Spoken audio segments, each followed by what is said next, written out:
Yo, Ryan Hart here. Welcome to the Always Better Than Yesterday podcast channel.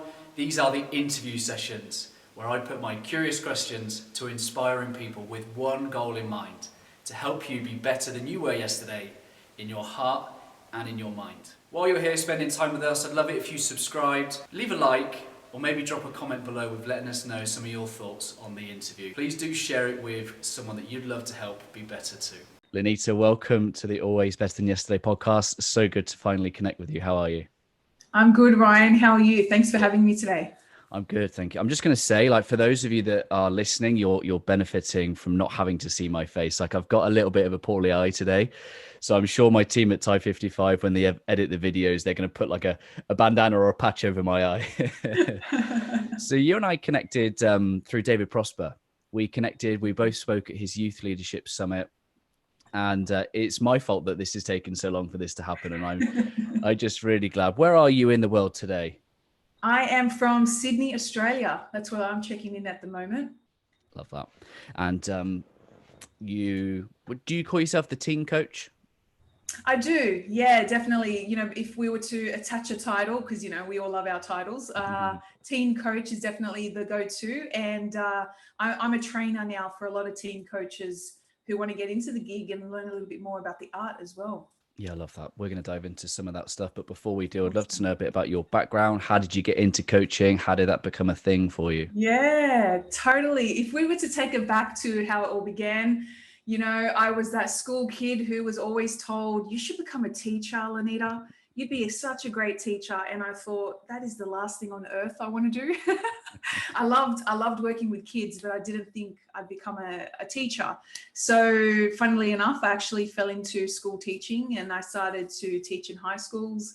I was a PE teacher by trade, I guess, and absolutely loved it. But I felt like I was called to do more, tap into different avenues. I went to the States to work on summer camps with kids, and I thought, oh my gosh, it opened up a new world to me as well. And basically from there, it just began. I came back home, started teaching in schools, but I felt like there was a massive gap in between what kids were learning on camps and in the, out there in the real world, and then what they were learning in the classrooms. So I just started to suss out different platforms and accidentally fell into the personal coaching space. And I instantly fell in love, but I found that there was no one doing it for teenagers. So I thought, you know what, I'm going to use my expertise, hone in on my passion for teens, most importantly, and trial out this teen coaching gig. And that's where it brings me here today, coaching teenagers and supporting their parents. Love that. And coaching's synonymous with sport. We have coaches in sport. That's probably the most recognizable coach that we can imagine. But how did that differ from what was going on in the classrooms? Yeah, great question. A lot of it was, although we try to push student-centered learning, it was still somewhat teacher-centered. And it was always around the systems, the curriculum. This is what we're teaching to the outcomes, which the schools do a phenomenal job at it. However, it doesn't fill the needs and the wants of the teenagers and that human connection with the home. And so a lot of the time, it's just that it lacked a lot of student-centered, it lacked a lot of human connection, and really just bringing in what are the teenagers actually really needing from us, first and foremost, before we throw out the syllabus and the outcomes. Because often at times, that's not where they're at. They're either well ahead due to the advance in technology, or they're way behind on their emotional intelligence. And there was just a massive disconnect between the teenagers and the curriculum itself. Yeah. That's really powerful. What is it about teens? I try to knuckle it down to one thing, and I always think about how I fell into this. I think for me personally, if I was to reflect back on my own personal story, I was the teenager that beat the odds. On paper, if you were to look at, statistically, growing up with divorced parents and having a few setbacks myself early on in life, I shouldn't be where I am today. And I always think about, how did I beat the odds? How did I become a really successful student, not only academically or athletically, but I turned out to be a good kid. And it always came back to the coaches, the influences I had, and importantly, the parent that I had in the home. And, divorced parents was a big thing that I had to deal with, but my mother was really great in conversations, asking the right questions, really embedding me to think about the decisions I had to make very early on in my life. And so from there, I felt called. I felt called to just give that gift to teenagers, to my peers, to the kids in high school that I was a peer support leader for. It started very early on in my life. I just didn't realize how early I had that influence on people. So I think to really knuckle it down, it's just an extension of my own personal story, and that congruency is everything. And I thought, why not gift that? Why not just share that message with teenagers and their parents too? So just to show kids and even a lot of parents, if I can do it, there's so much hope out there for all the other teenagers to do it too. And that's where it really, really began for me. I love that. And it's so important about this guidance and the coaching style in the home. And I think with adults, so my wife was running her business and I was developing as a coach. So naturally she would have complaints that would come to me and I would then coach back. And there's just an emotional barrier. When there's someone that you love and you're coaching, there's an emotional barrier. It's like, oh, stop coaching me. What are some of the things that parents can do for kids that are subtle? Exactly. I love that you said that, because there's a saying that I love, and it's you can't be a prophet in your own land sometimes. And often that's the case. I've copped it too. I'm not the life coach or the motivational speaker all the time. And when you're so close to home, or when you're so close to that person, they can't see you as that coach. And so for a lot of parents that approach us, they really, we love to empower them to see that there is no shame in asking for support and reaching out to an additional messenger that can complement your message in the home. And often at times, teenagers are conditioned to bump heads with their parents or bump heads with their teachers, and they really want to just question everything. And we want to celebrate that. We want parents to acknowledge the beauty in their teenagers actually questioning the norms. It's not a bad thing. So for us, especially as coaches, we want to empower parents to sit down and actually have conversations with them, make the time to ask them the right questions, and importantly, just have someone external to the home to bounce off those ideas, vent a little bit, and actually have a role model for their teenager with consistent support and consistent check-ins, which they're not getting from the school or maybe existing support such as counselors or psychologists. There's a lot of things that we do empower parents to step into. And most importantly, we don't want them to think that we're here to replace parenting or to replace schools. We're here to complement what's already working and then fill in the gaps in the traditional education system too. I had a wonderful lady on recently called Kimberly Carr. She leads a nonprofit called I Can Help that's all about helping parents with their teens with tech, use it positively.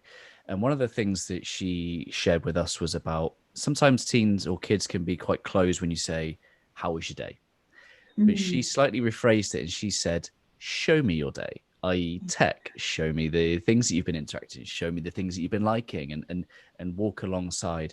What are some of those go-to opener, like icebreaker questions that you love to ask to really get the conversation going? I love this. It's for me, and from experience and what we help our coaches through is it's not necessarily the questions. It's the energy and the time you give to your teenagers. So often at times when you're wanting to ask them those questions, they do tend to switch off because they're either tired or they don't want to talk or they don't want you to be on their back about something. So it's actually the time of day where you spend just hanging out with your kids. whether they're playing video games or outside, running around in the park, or maybe at their sporting games, or just driving on your way to school and just having a laugh. What's really beautiful about that is when they feel like you're giving them your time and just really mirroring them, they start to open up and ask you, and they start to share more about themselves as well. So for us, we don't focus too much on like the questioning, but it's a matter of the consistency and the time that you're spending with them and letting them come to you. But you just got to lead the way and just hang out with them and spend time with them more. Because often if they feel like they're not being seen, heard, or loved, they're not going to answer those questions at all, no matter how great they are. Because if they feel neglected in any way, they're not going to come and open up for those questions. So teenagers love to talk. They love to express themselves as much as we think they don't want to express themselves. It's just a matter of celebrating and seeing them first. And that comes down to the time you spend with them rather than figuring out what words to say to them. Yeah, I love that.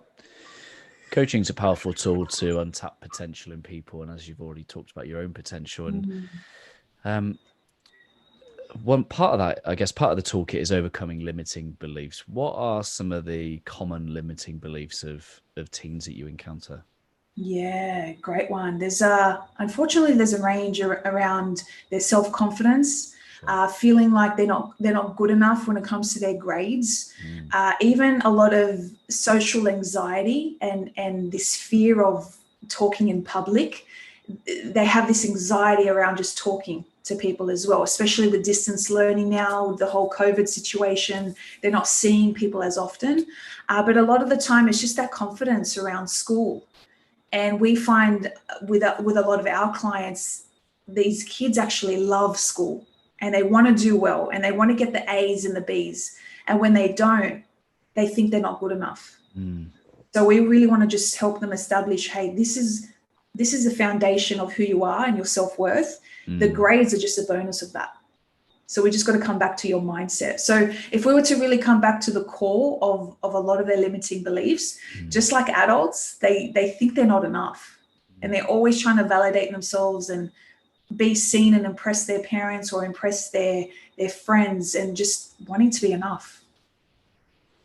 Yeah. That makes me sad. It's really sad, honestly. Like you think, what, and this is the main question people throw out, it's like, what on earth are teenagers stressed about? What do they have to have? What's happening at their age for them to be stressed about? But I find that often at times we need to give them more credit because they're born in a digital age where they've got social media. School has not gotten any easier. If anything, reflecting back as a teacher too, there's so much more pressure being added to teenagers' lives at such an early age. And unfortunately, because the adults in the system are suffering, that is being transferred onto the children. And that's why a lot of them are suffering. And so, and the easy thing is to say, oh, just get over it, or what do you have to stress about at this age? But as teenagers, in comparison to when we were kids, they're actually faced with a lot of pressure, especially with social media.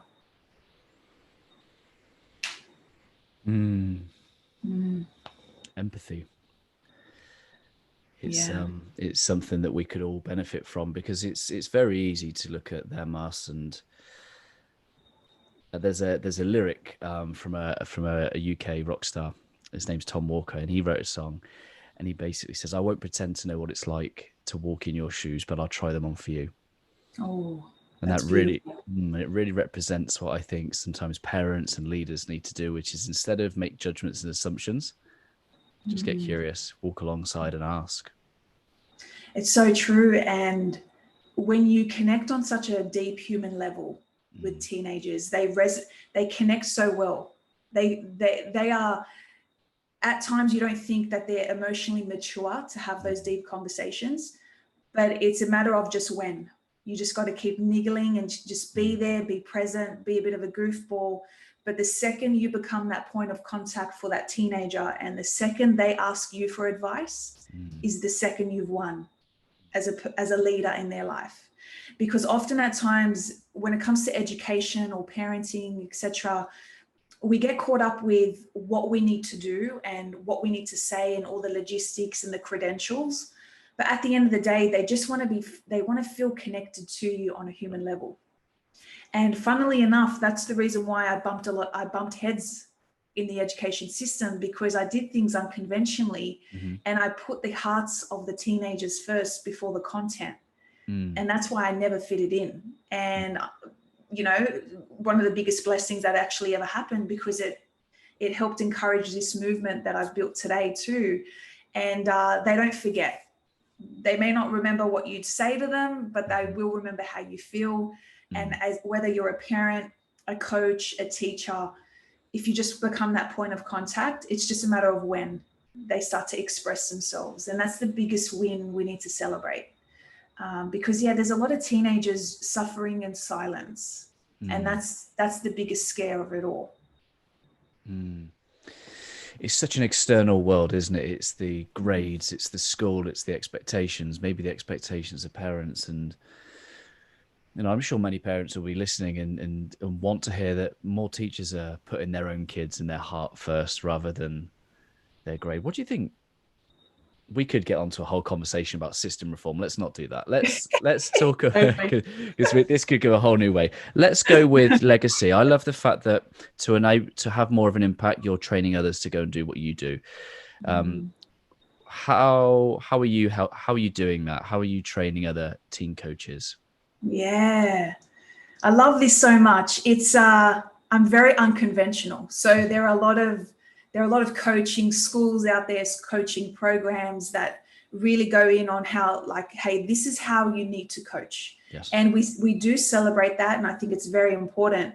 However, when we bring in people through, you know, whether they're professionals in education or professionals in coaching, we always start with their personal story first. Because we always want to place congruency over credentials. And a lot of the time we've seen people come into our academy or into our circle with, hey, I'm certified. Hey, I've got this and I've got that. Yeah. I'm like, that's awesome. Yeah. But I like to actually know where your heart is first. I love that. I'm certified. I've got my branding shots. I've got my niche. Oh, makes me, like, and we want to take you through, like, we're very professional in the sense where we want to make sure there are protocols and systems and procedures in place because we're working with children. But essentially one of the first pieces of tasks or action items we get our coaches to do is share their personal story, because often at times they're dealing with a lot of hurt from their own childhood. Yes. And they haven't dealt with it yet. And I look at them and they struggle to share their story in a content post. And I have to have that hard conversation with them.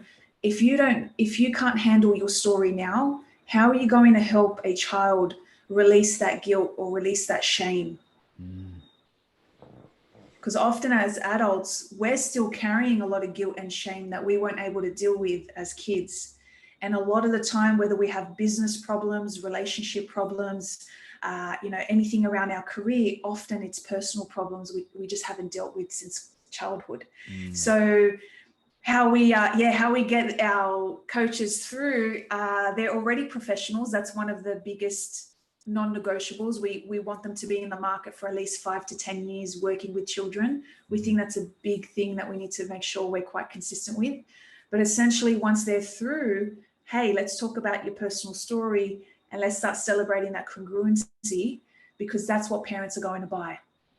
They're going to invest in your personal congruency and your story as a coach, as a person. So I think authenticity is simply being congruent with, when our words and our actions represent what we actually think and what we actually believe. And what's your take on congruency? What are you hoping that they are congruent with? Yeah. It comes down to, what are they doing in their everyday life? Yeah. Not just like, you have to practice what you post. And a lot of the time, if you're posting about mindset or affirmations, you don't have to be perfect all the time, right? We don't have to be great to start. However, we need to make sure that we're actually our number one testimonial in our business first. And do we have a coach ourselves as well? If we're wanting parents and teachers to invest in us as their coach, who are we investing in to make sure that we're leveling up all the time too? Because parents and teenagers, they want to learn off people who are continuously leveling up in life. And if I look back at when I was a school teacher, I was a walking hypocrite because I was not leveling up in my life. I was stuck. I was burnt out. I laugh at this now, but I had a quarter life crisis at age 25. I'm like, oh my God, what am I doing with my life? But essentially that personal congruency is, what are you doing every single day to just add to that next level? And that's number one. Number two is vulnerability. You've got to wear your heart on your sleeve. This is a very sensitive industry. And if you cannot, get in touch with your own emotions or share that with parents and teenagers, they're not going to trust you to open up. They in this industry specifically, you need to be vulnerable. And that's quite hard for a lot of coaches in the beginning, because they're used to hiding behind their university degree or their coaching certificate. Safety and security and status. Yeah, so that's comes down to walking the talk every day and vulnerability. Got to wear your heart on your sleeve. Vulnerability is so unattractive to many people, isn't it? And how are you seeing because if you read enough about vulnerability, you know that vulnerability is strength. And I think there's a difference between intellectually knowing that and emotionally knowing that. How has embracing vulnerability helped you specifically? Yeah, I think owning my story, coming back to that, the second you own your story is the second someone else can't own it over you. Yeah. And the biggest lesson that we can actually teach teenagers is how we live. Yes. And one of our mottos that we go by at Teen Coach Academy is show teens how to live, don't just tell them. Because they are our greatest witness in life. They will read us like an open book, and they will call BS when they see it. Yeah. And they're not given enough credit. Teachers or adults in general think that kids don't know what's going on, but whether they're in your home or in your classroom or in your coaching sessions, they've probably stalked you on Instagram or stalked you somewhere else or sussed you out somehow. They know whether you're walking the talk or not. And you can't fake it around them too. So I think coming back to vulnerability, it's really helped my own story and really connecting on a much deeper level to parents. I think it comes back to my own experience with my own mother and growing up with empowering women in my life. I have this connection with a lot of parents or a lot of mothers in general, where holding that space for them. And if you're able to be vulnerable and express your emotions, you create such a safe place for people to open up to you. And when they feel safe, it's like, I want more. I feel safe in your arms. I'd love for my teenager to be around you. And funnily enough, they've never asked me if I'm certified or if which I am, of course, right? But we never say that. We never have those conversations. So safe space, really open up. A lot of parents are also suffering in silence. They don't have that support. They're not being heard. And you really just have to have that discipline to just hear them out. Even if they're saying things that you don't necessarily resonate with, you just got to let them talk, because there's a lot of emotions that just aren't being expressed because schools might not have the time to deal with that. Do you have a soft spot for the underdog? Oh my gosh, that just gives me goosebumps. 110%. When I see, I'm the underdog. I know that myself. When I see a teenager that's not being celebrated or being picked on, or that naughty kid in the class, I go there and I'm like, there's something in this kid that I just need to find out. And often at times when they feel like they're not worthy enough, I get them to empower that underdog mentality as well. You got nothing to lose here. You got nothing to lose. You don't compare yourself to everyone else. Just compare yourself to where you were yesterday. And great question. I do love it. I love that. Let's hook on the back of that. What does the phrase always better than yesterday mean to you? Always stepping closer to the best version of yourself. Because I heard a saying the other day, hell on earth is when you've met the person that you could have been. Ooh. Yeah, and I can't remember who said that. It's a famous quote, but hell on earth is meeting the person that you could have been. Missing that chance, missing that potential. And I think that's what comes down to that meaning for me, is getting that step closer to the best version of yourself. And what's really great about that is the journey in itself, not the destination. And when you give yourself permission to grow in that manner, you give others that permission as well. And we want to embed that more in the teenage years than wait for them to hit their 20s or their 30s and then unlearn everything that they learn. So we really want to just plant the seeds at a much earlier life for them. Well, I still can't shake that quote you've just said. I think for anyone listening that's haunted by the words you've just said, good. Be haunted for a day, no more, and then let that inspire you. Imagine meeting the person you could have become. And this is where I loved, with Matthew McConaughey coming on, I just loved what he said at the Oscar speeches about who you are in 10 years' time, and love the chase. And like what you said, it's about the journey, it's about the process, and surrendering to the fact that we may not meet that person, surrendering to the point that we may not ever meet the best version of ourselves, but we're going to enjoy the process of becoming that person. Exactly.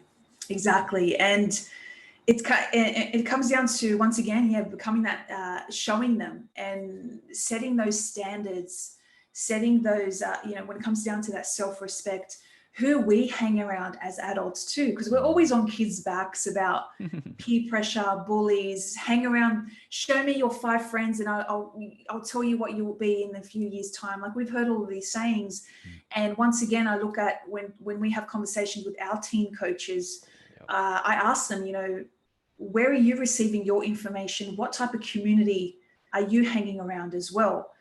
Because once again, that congruency is everything. And if you're not being supported, or you don't have your own standards to live by, how are we going to transfer that onto the children too?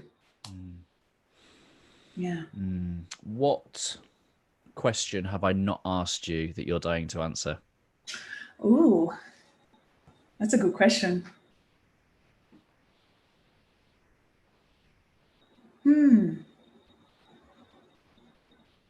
I would say maybe one of the best moments working with teenagers, and maybe one of the most challenging moments working with teenagers too. Love to hear that. Let's go. Of course.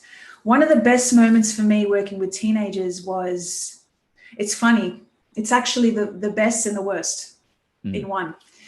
I had to make a very hard decision to quit my full-time school teaching job because I wanted to pursue coaching full-time. So it was playing on my mind for a few months. I knew I wanted to make that transition slowly. However, I had really negative experiences with colleagues and with my former boss, principal, you call that. And so my plan to transition out, actually, it happened much quicker.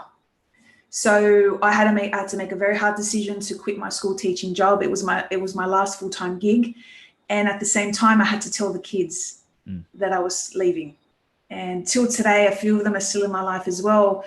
I remember having that conversation, and we just all started bursting out in tears. And I'm thinking to myself, why am I crying? This is, I'm their school teacher. And then I thought to myself, you know what? I'm not even going to hold back. And I'm not going to hide the fact that I care about these kids so much. And we sat there, we cried, we hugged, we celebrated, we had a laugh about everything. And it just goes to show it was one of the hardest decisions I had to make, but it was one of the best things I had to make for myself firstly, but also for those kids, because once again, I showed them how to live. And I showed them to just never settle in something that you're not happy with or congruent with, or your heart's not in it. And I got to see how much I meant to them as well. Even the naughty kids, even the ones that I thought didn't like me, they got emotional too. And you think sometimes as adults, this kid, my message is not hitting home to this kid, but I promise you they're listening and they're watching you. And sometimes they won't tell you, and that's okay. We don't have to hear it all the time from kids. But from that moment that I experienced, they're listening and they care about you more than you know. I love that. That's such a powerful story. Thank you for sharing that. No How problem. can people connect with you if they're inspired by you and they want to consider becoming a teen coach themselves? Where can they find more information? Yeah, great question. We do have a free Facebook group. This is something that I'm incredibly passionate about. We hang out there daily. It's called Thriving Teen Coaches. And that's where we can hang out. You get to see me more often. We talk about all things teen coaching in regards to the art of it and the business. And importantly, you get to really connect with like-minded leaders who are passionate about working with teens and somewhat never fit the norm in the traditional systems. So we're kind of the misfits that really talk about the unconventional stuff as well. So Thriving Teen Coaches Facebook group, I'll definitely link you guys up to that as well. So you can, come and hang out. Love that. Thank you for taking time out of your day to come and spend it with our community. Really enjoyed hearing some of your stories and your heart for teens, your heart for coaching, and it's great to watch and great to be part of. And if anyone's listening, anyone's watching, go and check it out. Go and become a part of it. I think the more that we have champions and coaches and cheerleaders for teens, the better our future will be and the better their future will be. So thank you for all the great work that you're doing. And I'd just be honored if you'd leave us a final thought from your good self. Yeah, totally. Always remember, teenagers are our greatest witnesses. And even when you feel like you're not the smartest person in the room, you're not the most credible, or you don't say always the right thing as a parent, they're always going to remember how you made them feel. And so just show up, be consistent, lead with your heart first. And I promise you, you'll always win as a leader in a teenager's life. Mic drop. I appreciate you. Thank you so much. Appreciate you. Thanks so much for having me.